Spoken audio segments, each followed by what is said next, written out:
Hello students हम कर रहे हैं क्लास 10th का साइंस का प्री बोर्ड का पेपर, जिसका पेपर कोड है 086। 2025-26 के लिए ये पेपर है, जो आज आया है 11 दिसंबर 2025 को। चलिए स्टार्ट करते हैं, फटाफट से क्वेश्चंस देख लेते हैं। क्लास 10th का पेपर है ये, प्री बोर्ड का। ये पेपर आपके बोर्ड में भी हेल्प करेगा और फिर हम इसको थोड़ा सा इवैल्यूएट भी करेंगे। तो हिंदी के बच्चों डायरेक्टली आंसर देख लें। पहला क्वेश्चन है एक बढ़ता हुआ पौधा एक अंधेरे कमरे में रखा है। उसके पास केवल एक छोटी खिड़की है, कुछ दिनों के लिए खुली रखी हुई है।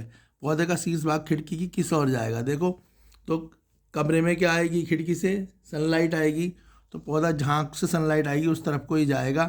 तो इसका जो आंसर होगा वो प्रकाश अनुवर्तन होगा, यानी ऑप्शन सी आंसर होगा। ठीक है, क्योंकि सनलाइट जिस तरफ से आ रही है अगर, ठीक है, तो इसका आंसर होगा प्रकाश अनुवर्तन, यानी ऑप्शन सी। नेक्स्ट क्वेश्चन है इसका, निम्न भागों में से मस्तिष्क का कौन सा भाग मानव शरीर की मुद्रा और संतुलन बनाए रखने में सहायक है? तो हमारे ब्रेन में ऐसे कौन सा, हमारा ब्रेन 3 पार्टों में डिवाइड होता है, यह आपको पता ही है बेटा, 3 हिस्सों में बटा हुआ है। पर ब्रेन का कौन सा ऐसा पार्ट है जो हमारी बॉडी के पोस्चर को मेंटेन करता है, जिससे हम चल पाते हैं, सीधे बैठ पाते हैं, ठीक है ना, यानी कोई ऐसी प्रॉब्लम नहीं हो पाती? तो मस्तिष्क का कौन सा पार्ट है? तो अनुमस्तिष्क है, ऑप्शन ए। तो अनुमस्तिष्क जो है एक ऐसा पार्ट है जिसके कारण हम अपनी बॉडी का पोस्चर हम मेंटेन रखते हैं। चलिए नेक्स्ट क्वेश्चन देख लेते हैं। नेक्स्ट क्वेश्चन है, अमीबा द्वारा भोजन ग्रहण करने की प्रक्रिया किसके द्वारा होती है? जो अमीबा है, अमीबा भोजन खाता है, ये तो पता ही है ना कि जो भी ऑर्गेनिज्म हो, कोई भी इंसेक्ट हो या कुछ भी हो, सबको फूड की ज़रूरत होती है, क्योंकि फूड से क्या मिलती है? उन्हें एनर्जी मिलती है और उसी से वो डिफरेंट डिफरेंट एक्टिविटीज़ करते हैं। यहाँ तक तो क्लियर है बेटा आपको? तो बोला हुआ ऐसे ही अमीबा भी भोजन खाता है।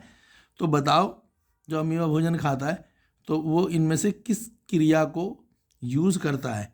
तो अमीबा जो यूज़ करता है वो है पादाप, ऑप्शन सी इसका आंसर है। पादाप एक क्रिया है जिसके द्वारा अमीबा भोजन खाता है। हम इनको अभी इंग्लिश में भी डिस्कस करेंगे और एक्सप्लेन भी करेंगे। अभी हिंदी में है तो हिंदी में कर रहे हैं।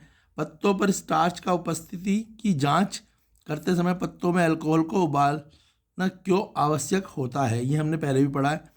जब भी हम ये देखेंगे कि जो लीव्स हैं प्लांट के, अगर उनमें स्टार्च है तो उसके लिए हम क्या करते हैं? उनको अल्कोहल में बॉईल करते हैं। ऐसा करना क्यों ज़रूरी है?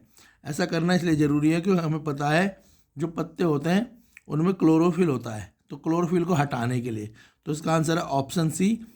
तो हम अल्कोहल में क्यों उबालते हैं पत्तों को? जब स्टार्च की बारे में जानना होता है तो हम इसलिए डालते हैं क्योंकि उनका क्लोरोफिल को हटा सके। क्लोरोफिल कहाँ होता है? लीव्स में होता है, उन्हें हटा सके। नेक्स्ट है, निम्न में से अमीबा के दिखंडन की घटनाओं का सही क्रम बताइए। जब अमीबा जो है अपने आप को ब्रेक डाउन करता है, नए अमीबा का क्या करता है? निर्माण करता है, तो क्या होता है? पहले केंद्रिक विभाजन होता है, यानी न्यूक्लियस का, फिर केंद्रीय विभाजन, और फिर सतती कोशिका निर्माण, यानी ऑप्शन ए क्वेश्चन 5 का आंसर होगा। ठीक है, अब इंग्लिश में कर लेते हैं, इंग्लिश में थोड़ा सा ज़्यादा क्लियर रहेगा। फर्स्ट क्वेश्चन है इंग्लिश का, a growing plant is kept in a dark room, only a small window was kept open near it for a few days, the top part of the plant bent towards the window, this is the example। तो आपको समझ आ गया होगा कि जो sunlight है वो window से एंटर होगी, तो सनलाइट है तो फोटोट्रॉपिज्म होगा। अगर वाटर होता तो हाइड्रोट्रॉपिज्म, जहाँ जब प्लांट पानी की तरफ जाए तो हाइड्रोट्रॉपिज्म है, अर्थ की तरफ जाए जियोट्रॉपिज्म, तो पढ़ा है ना। मगर इसका आंसर क्या होगा? Phototropism, option C correct answer है फर्स्ट क्वेश्चन का। नेक्स्ट है, which of the following part of the brain help to maintain the posture and balance of human body? Human body के बैलेंस को और पोस्चर को maintain करने के लिए ब्रेन का कौन सा पार्ट हेल्पफुल है? तो वो पार्ट है आपका, आपको पता ही है, सेरिबलम, ऑप्शन ए। सेरिबलम जो है वो क्या करता है? हमारे पोस्चर को और बॉडी बैलेंस को मेंटेन करता है। तो करेक्ट आंसर है ऑप्शन ए, सेरिबेलम। क्लियर है? नेक्स्ट देखेंगे। नेक्स्ट है बेटा आपका third question, the process of obtaining food by amoeba is done through. जो अमीबा होता है वो फूड किस तरीके से लेता है? तो जो फूड लेने का तरीका है, फूड का यूँ कह सकते हो कि टेकन करने का, एंटर करने का तरीका है, वो अमीबा कौन सा अपनाता है? देखो बेटा, डायलिसिस तो क्या है? जब किडनी खराब हो जाती है तो डायलिसिस होता है। साइटोकिनिन क्या है? साइटोकिनिन क्या है आपको पता ही है। ये प्लांट के लिए क्या है? जैसे साइटोकिनिन, एब्सिसिक एसिड, जिबरिन, ये सारे क्या हैं? ये कुछ अलग प्रकार के न्यूट्रिएंट है। यहाँ पे अमीबाइसिस, अमीबा, तो जो अमीबा के लिए बच्चे कई बार अमीबायोसिस लिख देते हैं, पर इसका आंसर है स्यूडोपोडिया। तो प्लांट जो अमीबा होता है वो अपना खाना किससे लेता है? स्यूडोपोडिया से लेता है। समझ सकते हो, काइंड्स ऑफ माउथ। तो स्यूडोपोडिया जो है इसका करेक्ट आंसर होगा। ठीक है, ये तो है ही नहीं और अमीबायोसिस भी नहीं है। जो ये प्री बोर्ड का पेपर बनाया है ये सीबीएसई बोर्ड ने बनाया है। काफ़ी आप कह सकते हो कि ये पेपर बिल्कुल ठीक है, बोर्ड का पेपर भी लगभग इसी तरीके से आएगा। तो अच्छे तरीके से बनाया गया है पेपर। मैंने देखा था ऐसा ही, ये जो पेपर है आपको देखेंगे सीबीएसई के पेपर भी जो रिलीज़ हुए हैं सैम्पल पेपर, उनमें भी क्वेश्चन कुछ इसी तरीके से हैं। तो इसका आपको बड़ा बेनिफिट रहेगा बोर्ड के एग्ज़ाम में भी। चलिए नेक्स्ट क्वेश्चन देख लेते हैं। When carrying out a starch test on leaf why is important to boil the leaf in alcohol. जब हम स्टार्च टेस्ट करते हैं तो हम जो लीफ होता है उसको, यानी जो पत्ते होते हैं प्लांट के, उनको अल्कोहल में क्यों बॉईल करते हैं? तो इसका सिंपल आंसर है कि लीव्स जो होते हैं उनमें क्लोरोफिल होता है। अगर हम क्लोरोफिल को रिमूव नहीं करेंगे तो हमारा जो एक्सपेरिमेंट करना चाहते हैं, जो स्टार्च का टेस्ट करना चाहते हैं, वो प्रॉपर नहीं हो पाएगा। तो टू रिमूव द क्लोरोफिल हम अल्कोहल, दोनों तरीके से क्वेश्चन आ जाता है। ये कई बार आ जाता है क्लोरोफिल को रिमूव करने के लिए क्या करना होता है, तो आपको बताना होता है कि अल्कोहल में उसे बॉईल कर दो। और कई बार यही होता है स्टार्च टेस्ट के लिए क्या करना होता है, तो अल्कोहल में बॉईल करते हैं। क्यों करते हैं बॉईल? ताकि क्लोरोफिल की लेयर को हटा सके या क्लोरोफिल को हटा सके। नेक्स्ट क्वेश्चन है which of the following is the correct sequence of event during the binary fission of amoeba. देखो बेटा सिंपल सी बात है, चाहे अमीबा के बारे में पूछा है, बाइनरी फिशन पूछा हो, ठीक है, चाहे आपसे फ्रेगमेंटेशन पूछा हो, चाहे रीजनरेशन पूछा हो, अगर कुछ भी पूछा है, अगर कहीं पे न्यूक्लियस की बात आ रही है तो सबसे पहले न्यूक्लियस होना चाहिए, न्यूक्लियर डिवीजन ही होनी चाहिए सबसे पहले, ये बात ध्यान रखना। तो यह तो क्वेश्चन में बिल्कुल आसानी से समझ आ जाएगा। क्योंकि अगर कभी भी 1 से 2 या 3 जो है आप कह सकते हो कि इवेंट हो रहे हैं, तो पहला इवेंट हमेशा न्यूक्लियस से ही ब्रेक होता है। तो न्यूक्लियर डिवीजन होगा, फिर साइटोप्लाज्मिक डिवीजन होगा, फिर फॉर्मेशन हो जाएगी 2 डॉटर सेल की। तो करेक्ट आंसर इसका ऑप्शन ए होगा। लॉजिक लगा सकते हैं यहाँ पे कि न्यूक्लियर यानी न्यूक्लियस का ब्रेक डाउन होना मैंडेटरी है। चलिए अगला क्वेश्चन, पहले हिंदी वाले देख लें फिर इंग्लिश का आएगा। निम्न में से कौन सा कृत्रिम परितंत्र, कृत्रिम का मतलब होता है आर्टिफिशियल। तो देखो खेती करने के लिए हम क्या कर सकते हैं, खेती हम छोटे प्लॉट में भी कर सकते हैं, है ना। खेती क्या है, ये एक आर्टिफिशियल ही है ना, हमारे पे डिपेंड करता है हम प्लॉट पे खेती कर लें, बड़ी लैंड पे खेती कर लें। बाकी तालाब, झील और वन ये तो सब क्या है, नेचुरल हैं, तो समझ ही आ गया होगा। खाद्य श्रृंखला में प्रत्येक उच्च पोषी स्तर को घटिया ना होने वाले कीटनाशकों को एकत्र करने के लिए, तो जो जो कीटनाशक हैं वो सब एकत्र कहाँ हो जाते हैं, तो ऑप्शन सी जैव आवर्धन इसका आंसर है, जैव आवर्धन, ऑप्शन सी 7वें का। नेक्स्ट है आपका क्वेश्चन नंबर 8, असर्शन रीजन का है ये क्वेश्चन नंबर 8। मैं डायरेक्ट आंसर बता देता हूँ, इसका आंसर सी होगा, हिंदी मीडियम वाले। क्वेश्चन नंबर 9th का आंसर भी आपका सी होगा। चलिए अब इंग्लिश मीडियम में थोड़ा सा डिटेल में समझाएंगे। Which of the following is artificial ecosystem.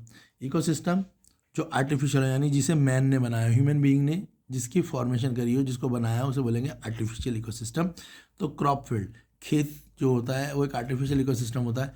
हम अब बड़ी लैंड पे, छोटी लैंड पे, प्लॉट में, अपनी छत के ऊपर भी कई लोग देखा होगा छोटी सी एक फील्ड बना देते हैं, तो एक आर्टिफिशियल इकोसिस्टम है। सिंपल सा आसान आंसर है। नेक्स्ट है accumulation of the non biodegradable pesticide in the food chain is increasing amount each higher tropical level. देखो जो ट्रॉपिकल लेवल पता है आपको, ठीक है, तो first, second, third, fourth tropical level होते हैं। तो बोला गया बेटा जो बायोलॉजिकल मैग्नीफिकेशन है इसका आंसर। और बायोलॉजिकल मैग्नीफिकेशन क्या होती है, जब हम खेती करने के लिए जो भी हमारी फसल होती है, हम उस फसल को सेव करने के लिए, बचाने के लिए, कई बार तो हम क्या डालते हैं, वीडीसाइड्स डालते हैं, कई बार हम पेस्टिसाइड्स डालते हैं, ठीक है, कई बार हम फर्टिलाइजर्स डालते हैं ताकि खेती अच्छी भी हो, उनको कीटनाशक यानी से भी ना खराब हो, किसी प्रकार के फंगीसाइड्स भी ना लगें, वीडीसाइड्स भी ना लगें। तो हम बहुत सारे केमिकल डालते हैं जिससे हमारी जो है खेती, जो क्रॉप प्रोडक्शन है वो अच्छे से हो सके। पर उसके साथ साथ क्या होता है, उस फसल में धीरे धीरे से केमिकल भी बढ़ने लग जाता है। तो केमिकल जो है हर लेवल के हिसाब से बढ़ता है, तो उसका नाम है बायो मैग्नीफिकेशन। और एक कब होता है, जब हम नॉन ऑर्गेनिक खेती करते हैं। अगर हम ऑर्गेनिक खेती करें बिना केमिकल वाली, तो बायोमैग्नीफिकेशन बहुत लीस्ट हो जाएगा, मगर ऐसा करना पॉसिबल नहीं हो पाता है क्योंकि फिर बहुत ज़्यादा ध्यान रखना पड़ेगा, तो इसीलिए वो करते हैं। तो क्या होता है, हमारी जो फूड चेन होती है, जो फसल्स होती हैं, उनमें क्या होता है बेटा, धीरे धीरे केमिकल लेवल बढ़ता जाता है, उसी को बायोमैग्नीफिकेशन कहते हैं। नेक्स्ट क्वेश्चन है 8, असर्सन रीजन का है। असर्सन है when tall plant with dominant traits are cross with a short plant with recessive trait. तो एक तो है टी कैपिटल वाला और एक टी है स्मॉल वाला, ठीक है। टॉल प्लांट को हम कैपिटल टी से बनाया और जो शॉर्ट प्लांट है उसे स्मॉल टी से बनाया। तो F1 जनरेशन में कह रहा है सारे टॉल हो गए, हमें पता है। When the tall F1 progeny are cross short plant, F2 generation में क्या होगा? देखो बेटा, F1 जनरेशन में तो सारे टॉल है, हमें पता है। तो F2 जनरेशन में क्या होगा, ठीक है। तो ट्रेट्स आर इंडिपेंडेंट इनहेरिटेंट होंगे, ठीक है, ये बोला है दूसरा। तो short plant reported to F2 progeny, तो इसका क्या है, असर्सन तो ठीक है, बिल्कुल शॉर्ट प्लांट भी रीअपेयर तो होंगे F2 प्रोजेनी में, मगर इसका रीजन है इंडिपेंडेंट इनहेरिटेंट नहीं होगी, तो रीजन इसका फॉल्स है। क्वेश्चन 8, असर्सन तो ट्रू है, रीजन फॉल्स है, जिसके कारण इसका आंसर हो जाएगा ऑप्शन सी। नेक्स्ट का question 9, the number of tropical level in food chain is limited. तो बोला है कि जो फूड चेन है उसके जो ट्रॉपिकल लेवल है वो लिमिटेड है। हाँ, 4 लेवल होते हैं। ट्रॉपिकल लेवल कितने होते हैं? 4 ट्रॉपिकल लेवल्स होते हैं, तो वो फिक्स है। रीज़न है there is a loss of energy as we go from one tropical level to next. बिल्कुल ठीक है, जब हम एक ट्रॉपिकल लेवल से दूसरे पे जाएंगे तो हमारी एनर्जी क्या होती जाएगी? कम होती जाएगी। तो यहाँ पे बोला गया 10% लॉ क्या होता है? वो यही होता है, जब हम एक ट्रॉपिकल लेवल से दूसरे पे जा रहे हैं तो एनर्जी क्या हो रही है? लॉस आ जाती है। तो 10% लॉ हमने पढ़ा है बुक में, उसी से रिलेटेड है ये। तो रीज़न भी इसका ट्रू है, असर्शन रीजन ट्रू है और एक्सप्लेनेशन भी ट्रू है, जिसके कारण इसका आंसर होगा ऑप्शन ए। क्वेश्चन नंबर 9 का आंसर हो जाएगा option A. Next question Hindi medium में सीधे बता देते हैं। क्वेश्चन 10th है, ठीक है ना। तो बोलो इसमें भाई जो ईस्ट होगा उसमें अल्कोहल और CO2 होगा, और जो ये पेशियाँ यानी ये होता है मसल्स में लैक्टिक एसिड है, ठीक है। इंग्लिश मीडियम में देख लेते हैं इसे क्वेश्चन को। Question 10th, name the final product obtain in the anaerobic respiration. Anaerobic respiration कौन सी होती है? एक एरोबिक होती है और एक एनएरोबिक होती है। एरोबिक रेस्पिरेशन कौन सी होती है? एरोबिक वो होती हैं जिनमें प्रेजेंस ऑफ ऑक्सीजन होती है, और एनएरोबिक जिनमें एब्सेंस ऑफ ऑक्सीजन हो गई। क्लियर सी बात है। तो बोला अनएरोबिक या एनएरोबिक रेस्पिरेशन जो है उसके फाइनल प्रोडक्ट बताने इफ़ टेक प्लेस, अगर वो ईस्ट में हो यानी फंजाई में हो। तो अगर फंगाई में होगा, आपने देखा होगा उसमें कि जो ये रेस्पिरेशन है 3 उसमें बनी हुई है, तो ईस्ट बुक में है, NCERT का क्वेश्चन ही है। तो ईस्ट के फाइनल प्रोडक्ट होंगे अल्कोहल और CO2, तो इसका आंसर हो जाएगा अल्कोहल और CO2। क्या होगा बेटा इसका आंसर? इसका आंसर हो जाएगा अल्कोहल। देखो ये इसका आंसर हो जाएगा अल्कोहल और CO2। और दूसरा मसल्स में क्या होगा? मसल्स में आंसर हो जाएगा लैक्टिक एसिड। तो जो ईस्ट है उसका आंसर होगा अल्कोहल CO2, और मसल्स में एनिमल सेल टिश्यू के क्या होगा? Lactic acid. अच्छा, इसका दूसरा भी और वाला भी आसानी से समझ सकते हैं। क्या है? डिफाइन करो excretion, name one method use by plant to get rid of excretory product. तो पहले तो एक्सक्रिएशन का मतलब क्या है? जो भी वेस्ट है हमारी बॉडी में उसे कैसे निकाला जाए। प्लांट भी निकालते हैं, ह्यूमन बीइंग भी निकालते हैं, ठीक है ना। जैसे हम स्वेटिंग, यूरिन, ये क्या एक्सक्रिएटरी प्रोडक्ट है, ठीक है ना। ऐसे यहाँ पर एक्सक्रिएटरी प्रोडक्ट प्लांट के पूछे गए हैं। तो देखो पहले एक्सक्रिएशन की डेफिनेशन देख लो। Excretion is the process by which an organism remove metabolic waste from its body. तो एक्सक्रिएशन एक ऐसा प्रोसेस है जिसमें क्या होता है, कोई भी ऑर्गेनिज्म, ठीक है, वो अपने बॉडी का वेस्ट या मेटाबॉलिक वेस्ट कह सकते हो, यहाँ पे प्लांट के लिए है, रिमूव करें अपनी बॉडी से। और तो प्लांट के लिए बहुत सारे तरीके से प्लांट अपना एक्सक्रिएशन कर सकता है, पर हमें एक एग्जांपल पूछा है तो ट्रांसपीरेशन है। दूसरा होता तो हम कहते हैं रेजिन है, गम का रिमूव है। तो ट्रांसपीरेशन क्या होता है? जब प्लांट में एक्सेस वाटर भर जाता है तो वो क्या होता है, एक्सेस वाटर रिमूव हो जाता है। किसके द्वारा? ट्रांसपीरेशन के द्वारा। तो लीव्स क्या करते हैं, उनको रिमूव करा देते हैं with the help of stomata. तो ट्रांसपीरेशन एक प्रोसेस है जिसके द्वारा प्लांट क्या करता है, एक्सेस वाटर को अपनी बॉडी से या अपने प्लांट से हटा देता है। क्लियर है। नेक्स्ट देख लेते हैं। क्वेश्चन 11th है। क्वेश्चन 11th में बोला है list the role of following of the digestive system. Hydrochloric acid का पूछा है और ट्रिप्सिन का पूछा है। तो देखो हम इसे भी आसानी से समझ सकते हैं। तो हाइड्रोक्लोरिक एसिड की फुल फॉर्म है, बताइए आपको, ठीक है। HCl is a short form of hydrochloric acid है। तो हाइड्रोक्लोरिक एसिड का काम क्या है? पहला है it make the stomach content acidic. जो हमारी बॉडी में हमारे स्टमक के अंदर हाइड्रोक्लोरिक एसिड होता है वो एक तो क्या करता है, हमारे स्टमक को एसिडिक करने में हेल्प करता है। क्यों? क्योंकि which help to kill the germs in the food. क्योंकि जब हम खाना खाते हैं तो कई बार हमारे खाने के साथ कुछ हम गलत चीज़ें भी खा लेते हैं। देखा रेडी पटरी में जैसे कई लोग बहुत सारी गलत चीज़ें भी खा लेते हैं, खाने के साथ जर्म्स भी एंटर कर जाते हैं, तो ये उन जर्म्स को किल करने में हेल्प करता है। दूसरा पूछा है ट्रिप्सिन के बारे में, तो ट्रिप्सिन क्या है? It break down protein. देखो ट्रिप्सिन लिपेज ये हमारी बॉडी में होता है, तो यहाँ पे ट्रिप्सिन के लिए पूछा है, तो ये क्या करता है? ब्रेक करता है protein into the smaller peptide and amino acid.